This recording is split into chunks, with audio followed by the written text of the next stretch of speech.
রৌমারীতে ব্রহ্মপুত্র নদের ভাঙন রোধে পানি উন্নয়ন বোর্ডের গণশুনানি অনুষ্ঠিত। মোহাম্মদ শাহের আলী এর পাঠানো তথ্য ও ভিডিও চিত্রে দেখুন বিস্তারিত।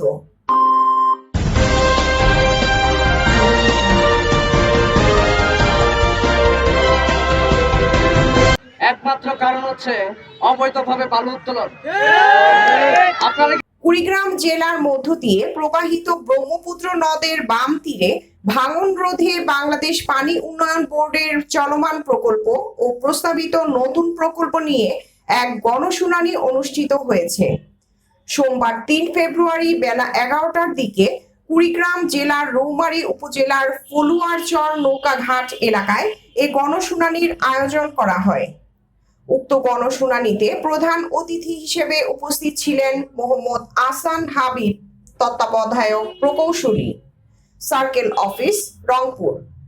এ সময় উপস্থিত ছিলেন মোহাম্মদ রাকিবুল হাসান, নির্বাহী প্রকৌশলী, কুড়িগ্রাম, উপবিভাগীয় প্রকৌশলী আব্দুল কাদের, উপজেলা নির্বাহী অফিসার উজ্জ্বল কুমার হালদার, রৌমারী থানার অফিসার ইনচার্জ লুৎফর রহমান, রৌমারী উপজেলা বিএনপির সাবেক সাধারণ সম্পাদক মোস্তাফিজুর রহমান রঞ্জু, উপজেলা জামায়াতে ইসলামীর আমির হায়দার আলী, সাইদ খান, সোহেল রানা, উপজেলা যুবদলের যুগ্ম আহ্বায়ক নূর আলম খান হিরো। একটা হচ্ছে কি আমাদের বন্যাকালীন সময়ে আমরা সেই বন্যাটাকে কিভাবে মোকাবেলা করব। সমন্বয়ক বৈষম্য বিরোধী ছাত্র আন্দোলন রৌমারী উপজেলার সাজিদুল ইসলাম সবুজ, শিক্ষক আমিনুল ইসলাম, স্থানীয় গণ্যমান্য ব্যক্তিবর্গ ও ভুক্তভোগী এলাকাবাসী। গণশুনানিতে পানি উন্নয়ন বোর্ডের কর্মকর্তারা চলমান ও পরিকল্পিত প্রকল্পগুলোর বিষয়ে বিস্তারিত তুলে ধরেন এবং স্থানীয়দের মতামত গ্রহণ করেন।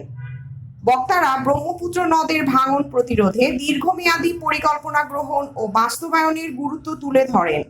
স্থানীয় বাসিন্দারা তাদের দুর্ভোগের মনে হয় এই স্পিড মানির জন্যই আমাদের এই মাটি কাটা এখনো চলতেছে।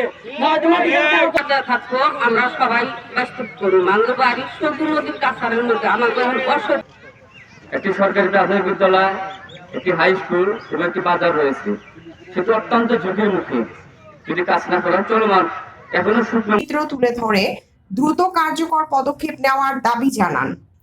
প্রধান অতিথি আহসান হাবিব আশ্বস্ত করেন যে সরকারের গৃহীত পদক্ষেপের মাধ্যমে নদী ভাঙন রোধে কার্যকর ব্যবস্থা নেওয়া হবে এবং ক্ষতিগ্রস্তদের পুনর্বাসনের বিষয়েও বিশেষ নজর দেওয়া হবে।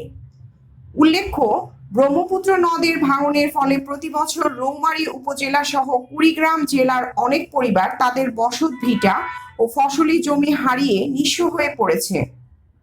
তাই এ সমস্যার সমাধানে কার্যকর পদক্ষেপ গ্রহণ করা সময়ের দাবিতে পরিণত হয়েছে। প্রিয়াঙ্কা মল্লিক, দৈনিক প্রভাতী বাংলাদেশ, রৌমারী, কুড়িগ্রাম।